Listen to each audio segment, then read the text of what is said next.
Welcome to my kusina. Magluluto tayo ngayon ng opo or yung tinatawag nilang chikwa dito sa Hong Kong. So, i-steam po natin to, yung 2 piraso. So, mayroon po tayong giniling na karne ng baboy. Imamarinate po natin siya ng asukal, cornstarch, asin, mantika at saka light sauce. So, start na nating magbalat muna ng ito yung chikwa na tinatawag nila.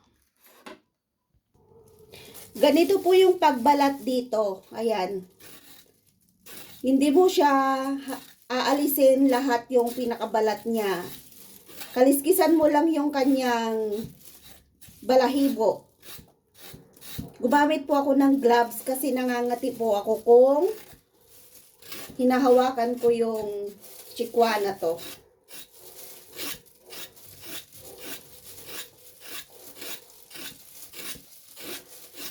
Mamaya hiwain natin to at lalagyan natin ng giniling na karne at i-steam natin.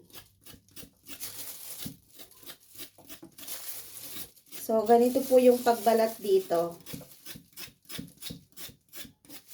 Kung nagbabalak kang mag-abroad, bisita ka na sa YouTube channel ko dahil karamihan po na niluluto ko dito ay yung pagkain ng mga taga Hong Kong.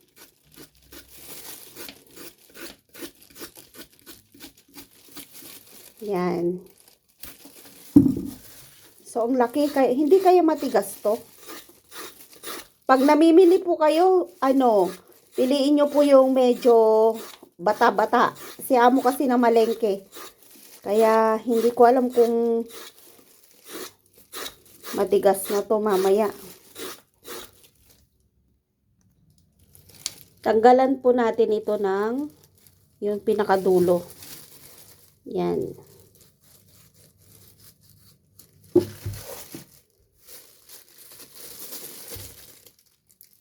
Then, hugasan natin.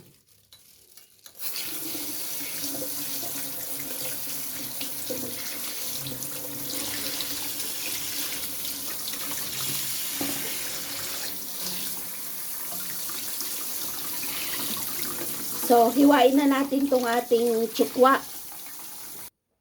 After po natin mahugasan, ayan, hiwain na natin. Mga 6 na piraso siguro to. Yan.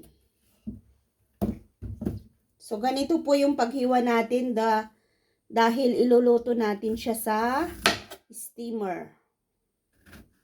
So, mamaya lalagyan natin ng karne yung pinakagitna.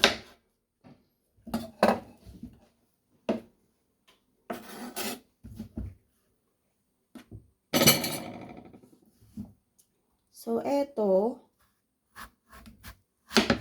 hindi kaya matigas to. Hindi siya matigas. So, eto, gagawin ko siyang 4. Medyo malaki eh. Ayan. So, 4 na piraso ito.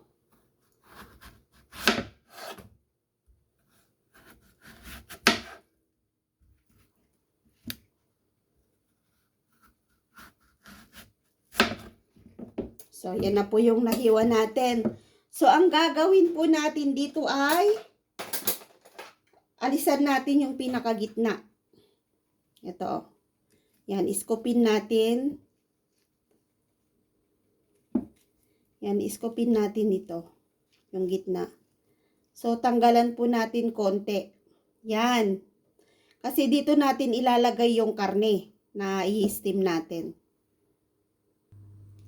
So, gagamitan natin ng kutsilyo. Mas matulis yung kutsilyo kaysa yung kutsara. So, tatanggalan po natin lahat ito. Ganyan po. Yan. Lahat ng hiniwa natin, tanggalin natin yung gitna. Kasi dito natin ilalagay yung karne. Lalagyan natin ng giniling na karne mamaya.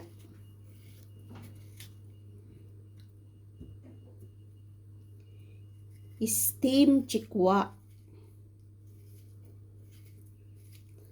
So, madali lang po yung pagluto nito kasi Pagkatapos mong mabalatan at mahiwa, matanggalan yung gitna, lalagyan mo ng karne tapos i-steam mo na. So, ang gagamitin ko pong pang-steam ay yung oven. So, hindi po siya hassle. Hindi na ako magpapakulo ng tubig.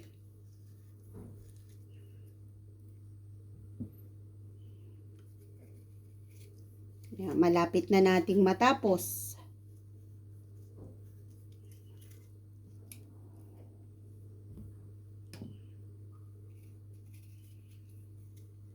Noong bago pa lang po ako, hirap na hirap po akong magtanggal ng pinakagitna dito kasi nga bago pa lang ako, hindi pa ako sanay. Pero ngayon, yan, sisiw na at ibinabahagi ko na rin sa inyo yung kaalaman ko dito sa Hong Kong. So kung balak nyo pong mag-abroad, nood lang po kayo sa YouTube channel ko o kaya sa Facebook ko na isinishare ko po dyan yung mga cooking tips na ginagawa ko dito sa Hong Kong. So, eto na po yung natanggalan natin at ilalagay na natin dito sa tray. Dito natin ilalagay at isim natin mamaya sa oven. So, dito ko po ilalagay kasi malalaki po yung binili ni Amo. Kung lalagay ko sa plato, hindi siya magkakasya. So, dito, minsanan na lang yung pagluluto ko. Yan. O, di kasyang-kasya po siya dito. So, eto na po yung ating chikwa na i-steam. So, ang gagawin na po natin ngayon ay yung karne, yung giniling na baboy. Ang next step po natin ay gagawin na natin tong imimix na natin tong giniling na karne. So, imamarinate muna natin para may lasa na yung ating ilalagay dito sa ating chikwa.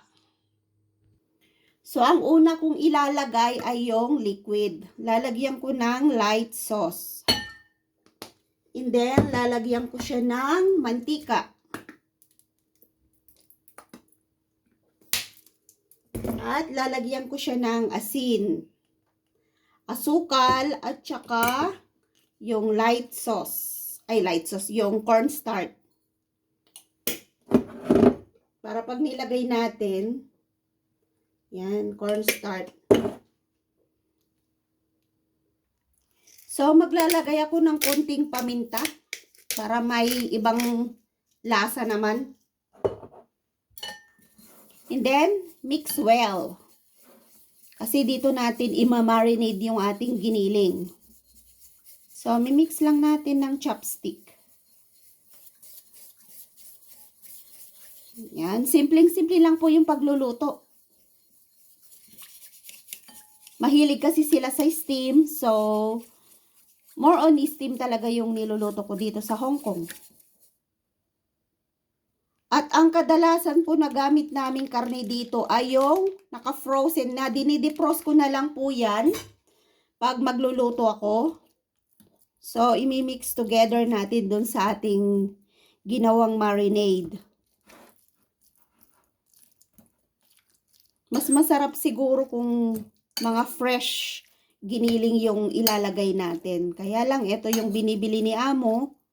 Kung minsan nagmamarket ako, pero yung pang soup ko lang at saka isda ang lagi kong binibili. Siya yung bumibili ng mga frozen karne. So, yan. Sarap. Ang bango. Naamoy ko yung paminta.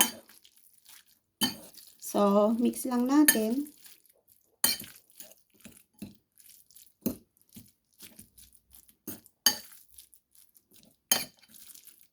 Tsaka mamaya lalagay na natin dun sa hiniwa-hiwa natin na chikwa. Kaya upo. Walang ganyan sa Pilipinas eh. Yung may mabalahibong upo. So, ganyan po yung pag-marinate namin dito ng karne. Kahit anong karne po yung niluluto ko, minamarinate ko po siya ng ganito. So, yun lang po yung mga hinahalo ko lagi. Kaya yung mga niluluto kong iba, nagtatanong kayo kung paano mag-marinate. So, yun lang po yung mga sangkap na nilalagay ko. So, yan, ready na. So, lalagay na natin dun sa ibabaw ng chikwa na ginawa natin. So, maglalagay na po tayo. Mas prepare ko po kasi yung naka-gloves kaysa yung naka-chopstick. Depende po sa inyo kung ano yung gusto nyo. Gusto nyo mag-chopstick or gusto nyo mag-gloves. Lagyan lang natin ng konti muna kasi marami po tong ating chikwa na ginawa. Baka magkulang yung karne natin. So, kailangan nating i-balance.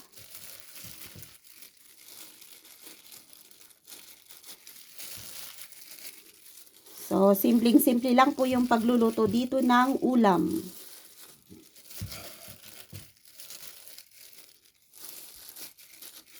Nasarapan kasi sila amo ng ginawan ko sila ng ganito nun. Tapos lagi na nilang pinapaluto. So, isi-share ko rin sa inyo. Baka magustuhan ng mga amo nyo.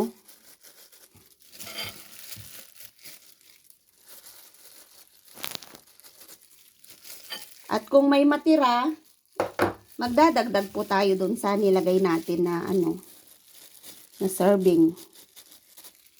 Yan, may konti. So, dagdagan natin. Lalagay natin lahat yung karne.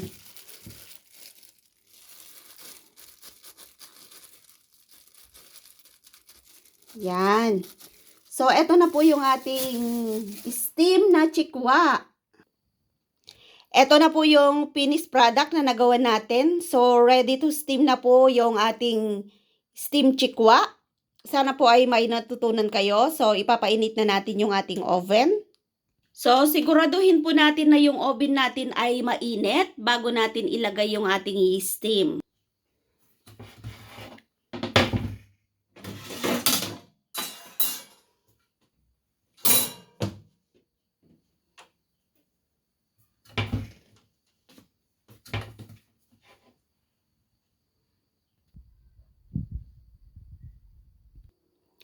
So, i-steam na po natin tong ating prepare na chikwa. So, i-steam ko po ito ng 20 minutes. So, see you later after 20 minutes kung luto na yung ating chikwa.